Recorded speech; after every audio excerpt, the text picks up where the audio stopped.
Good evening. Our very unsettled mid-March weather continues. It's been another wet and windy day for many of us across the UK today. We've had rain and hill snow too. This is the scene in Highland Scotland. Some big showers there. There's been some hails, some sleet and some snow over the highest ground. Now, as we head over the next few days, things are still looking very unsettled. We've got a developing area of low pressure. You can see this frontal system sitting across southern parts of the UK at the moment, and we're going to be seeing that low pressure bringing some windy weather across the country with further rain through the weekend. Now back to this evening and tonight, we've got patchy rain across the bulk of England and Wales. Rain too for Northern Ireland, which will start to turn to snow over the higher ground for the Mourne Mountains, for instance. A cold night to come across the northern half of the UK. Temperatures getting down below freezing in the countryside, but further south, much milder air. We're looking at double figures overnight in London, for instance.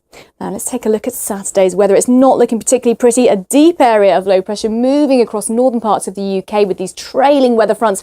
A lot of isobars on the map too. We're also going to see a real contrast in temperature with the mild windy air down towards the south and the east. Colder conditions with sleet and snow over the hills towards the northwest. So Saturday then we start with some rain and some hill snow, particularly across Scotland. We'll see that snow. There could be 10 to 15 centimetres across the highest parts of Highland Scotland, a few centimetres even down at some lower levels too. Meanwhile, very windy conditions across England and Wales with gusts of wind around about 50 or even 60 miles per hour, enough to cause some disruption on Saturday.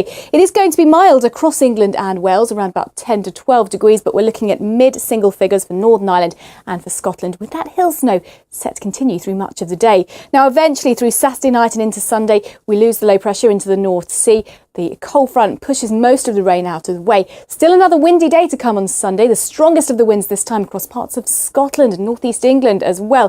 Further showers blown in on that blustery wind, some of them falling as sleet and snow over the highest ground in the north. Drier further south across the country where we'll just about get into double figures, but it will be a chilly feeling day, particularly where you are exposed to those brisk winds. But you will be pleased to hear that things do look drier, less windy and generally more settled into next week. Bye for now.